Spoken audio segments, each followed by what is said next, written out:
Mesdames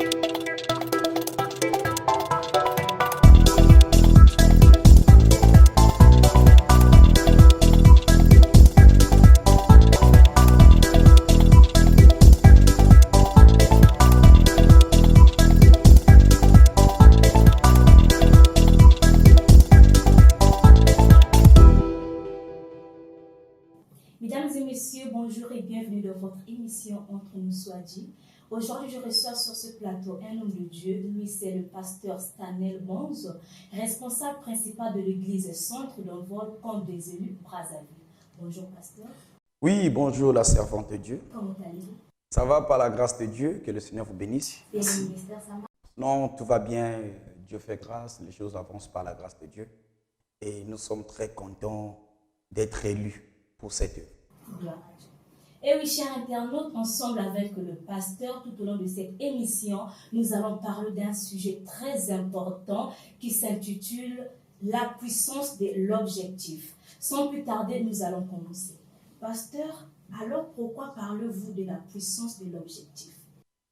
Bon, pourquoi je parle de la puissance de l'objectif? C'est tout simplement parce que c'est un message du temps. J'appelle ça un message du temps parce que quand un homme manque d'objectif, il manque de direction. Quand un homme manque d'objectif, pour moi, je me dis qu'il manque de ressources, il manque d'énergie, il manque de puissance, il manque de qualité, il manque de beauté. Donc, je me dis que parler de l'objectif pendant cette génération, je crois que c'est la meilleure chose à faire. Parce que beaucoup vivent ou beaucoup sont au milieu de nous, dans nos églises, dans la société, vivent sans objectif. Alors, je pense que c'est déjà un mal et un défaut. Voilà.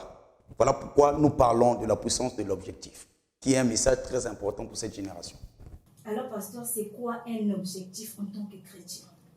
Okay. Parce qu'il y a d'autres qui ne savent pas la définition de l'objectif. Ok, d'accord. Je crois que je vais vous donner quelques astuces ici. Un objectif, d'abord, premièrement, c'est ce qui vous pousse à vous lever tôt et de vous coucher le soir. Un objectif, c'est ce qui fait que vous n'allez pas dans les endroits où tout le monde va. Un objectif, je crois que c'est ce qui prend vos pieds, de ne pas les mettre là où tout le monde met ses pieds, mais que vous choisissez des endroits. Un objectif, je pense que c'est la racine de la stabilité de la vie chrétienne. Je pense qu'un chrétien ne peut pas avoir de la stabilité dans sa vie s'il manque un objectif. Quand je parle d'objectif, je parle du but. Donc je me dis que si tout produit a été créé pour un but, alors pourquoi pas un homme? On doit avoir des objectifs que nous devons accomplir sur la terre. Et je pense qu'un homme, lorsqu'il découvre l'objectif ou son but ou son objectif qu'il doit accomplir sur la terre, je crois que c'est en ce moment-là que cet homme commence à vivre la vie selon le plan de Dieu. Et pasteur, en tant que chrétien, nous sommes obligés d'avoir un objectif. Bon, je pense que nous sommes obligés d'avoir un objectif. Pourquoi? La première raison, tout simplement parce que Adam, Dieu en le mettant dans le jardin d'Éden, il lui a donné un objectif. Dieu lui a dit, tu cultives la terre, tu gardes. C'était ça sa mission. Il n'y avait pas eu d'autre chose. Mais le jour où Adam a fait le contraire, il avait perdu ce pourquoi il a été créé. Aujourd'hui, beaucoup sont dans les, je peux appeler ça comment, sont dans les pertes de vie à cause de ce manque d'objectif. Je vais vous expliquer en quelques phrases. Écoutez. On ne peut pas parler d'une vie qui impacte ou qui impressionne si cette vie, elle manque d'objectif.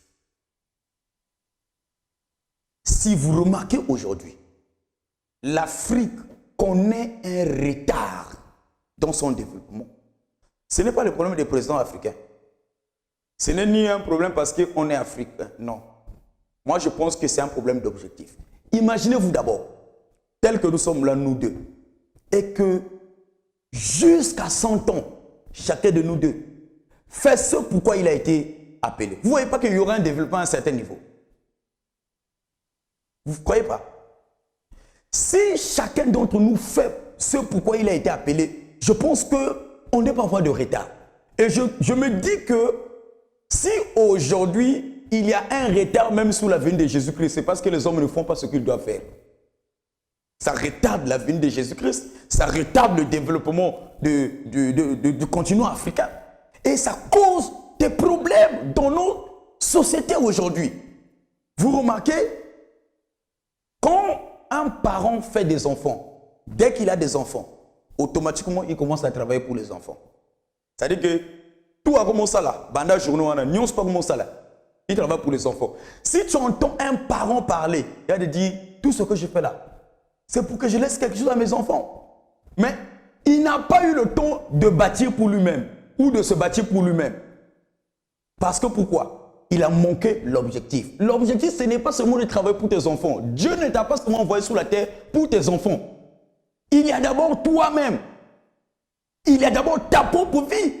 Mais comme on manque d'objectif, donc on va vite, on fait des choses vite. Tu n'as pas l'âge de faire des enfants, tu fais des enfants. Tu n'as pas l'âge d'aller louer, tu vas louer. Tu n'as pas l'âge de faire ça, tu vas faire ça. Alors que l'âge que tu as là, ce n'était pas l'âge de faire certaines choses.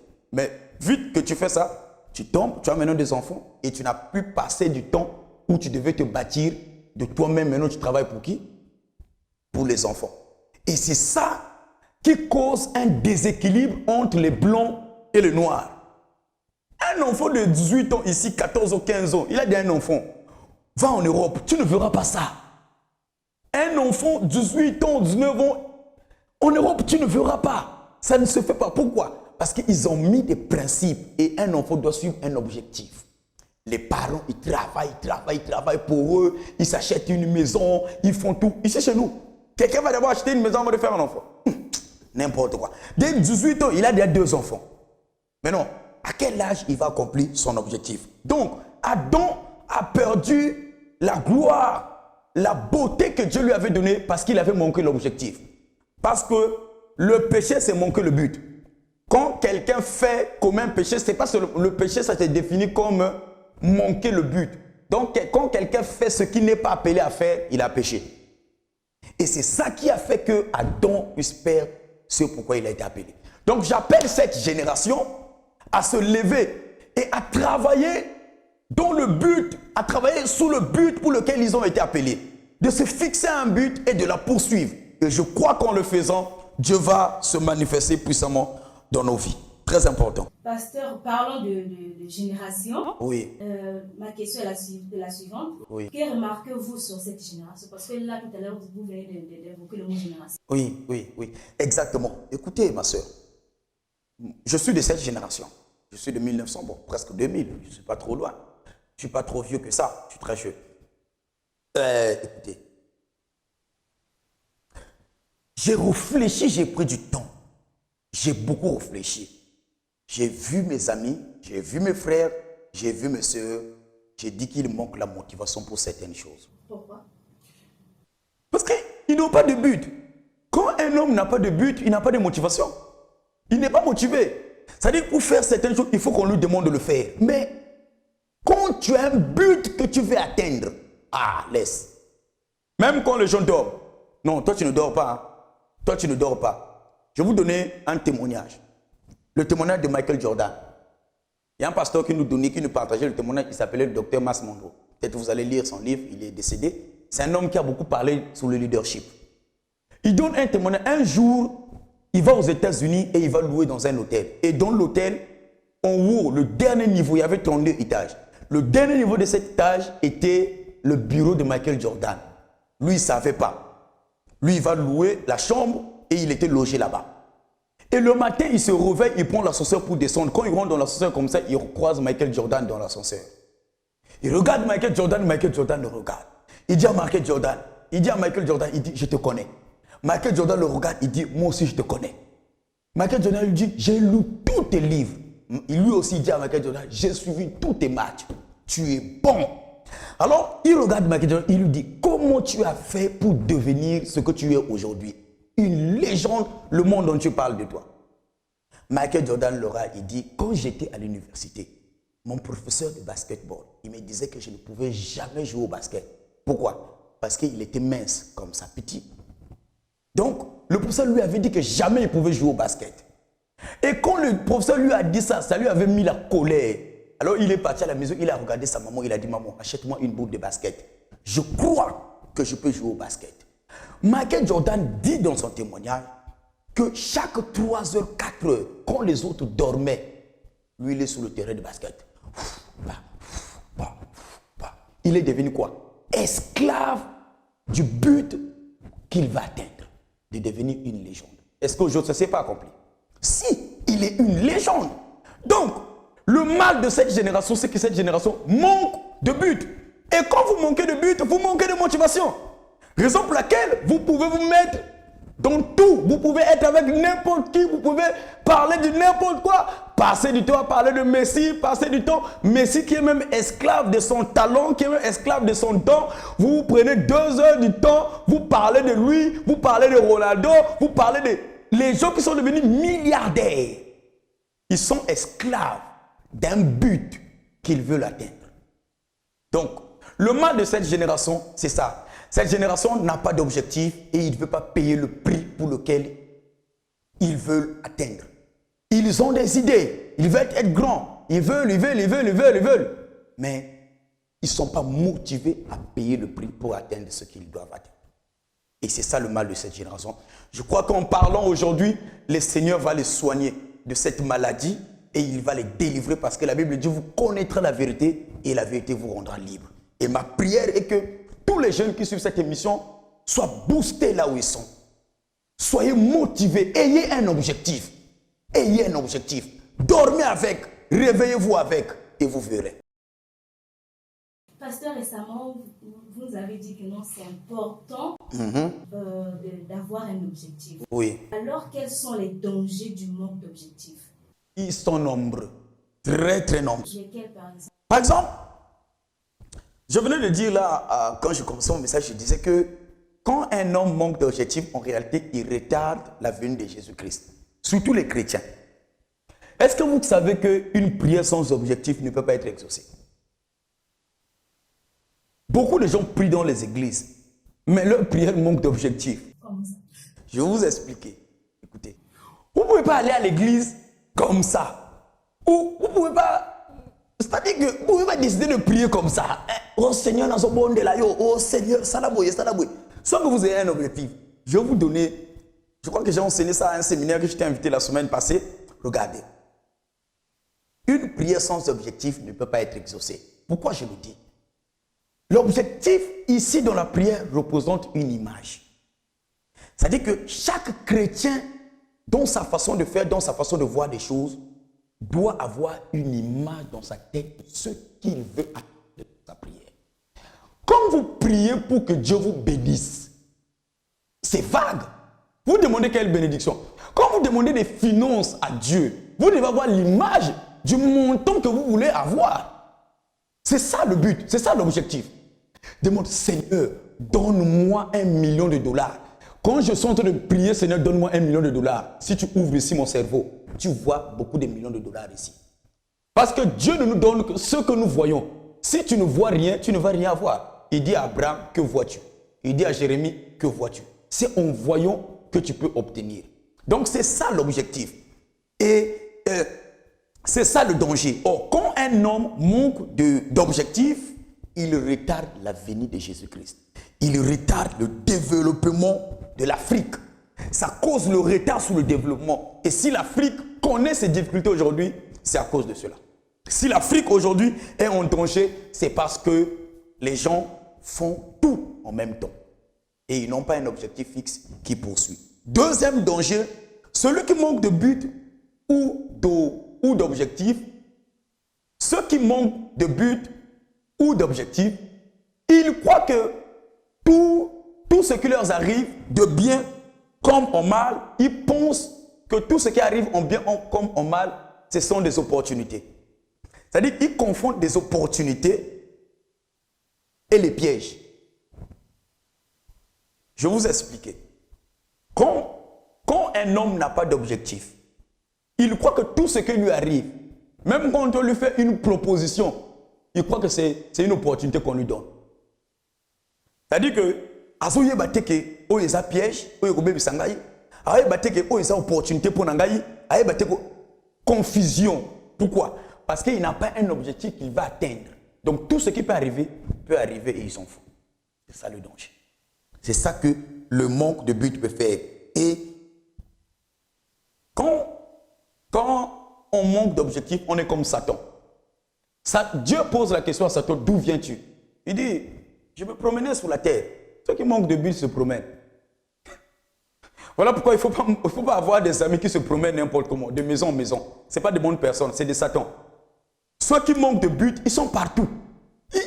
Il peut rentrer à la maison n'importe quelle heure. Il n'a pas des heures fixes où il dort. Il n'a pas des heures fixes où il doit rentrer à la maison. N'importe quelle heure, tu vas le trouver. C'est ça le danger. C'est ça le danger du manque de but.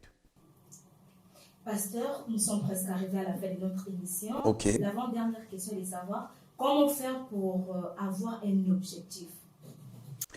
Bon, comment faire pour avoir un objectif? C'est une très belle question. J'aimerais aussi aider mes frères qui me suivent, mes frères et sœurs qui sont abonnés de la chaîne. Écoutez, pour connaître la valeur d'un produit, vous devez aller voir le fabricant. C'est clair. C'est le fabricant qui détermine le rôle d'un produit. Si le fabricant ne vous explique pas, donc la première des choses que vous devez faire, c'est aller vers Dieu. La Bible dit dans le livre de Jérémie, Jérémie 33:3, il dit, invoque-moi et je te répondrai, moi-même je t'annoncerai des choses cachées que tu ne connais pas. C'est lui qui va t'annoncer. Jérémie 29, verset 11, il dit dans Jérémie, je connais moi-même les projets que j'ai formés pour vous, des projets de bonheur et non de malheur, afin de vous donner un avenir et de l'espérance. Donc c'est Dieu qui vous donne un objectif. Il fait ça comment? Il donne ça par une vision, par une révélation. Et ça reste là sur votre front. Quand vous dormez, vous savez là où Dieu vous emmène. Et vous travaillez pour arriver là-bas. C'est ça.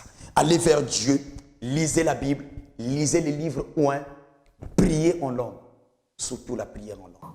Ok, pasteur, nous sommes presque arrivés à la fin de notre émission. Disons même que nous sommes arrivés à la fin de notre émission. Okay. Pouvez-vous prier pour ceux qui ont déjà un objectif?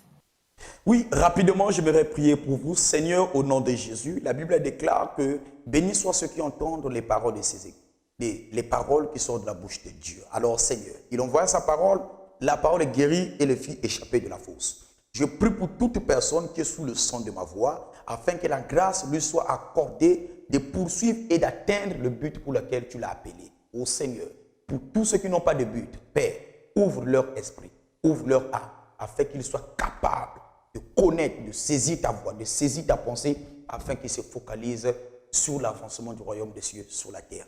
Bénis leur vie, protège-les, garde-les au nom de Jésus-Christ. Amen. Et pasteur, quel des conseils, c'est possible? Bon, comme conseil, je peux donner aux autres. En tout cas, c'est ça. Lisez beaucoup. Soyez des lecteurs. Parce qu'un écrivain a dit que les lecteurs sont des leaders. Alors, lisez beaucoup. Ce que vous cherchez n'est plus au ciel. Ça se trouve ici sur la terre. Il y a sûrement quelqu'un qui a vécu avant vous, qui a écrit quelque chose. Lisez-le et vous irez sur le même chemin. Isaac Newton a dit, si j'ai pu voir loin, c'est parce que je me suis mis sous les épaules de ceux qui m'ont précédé.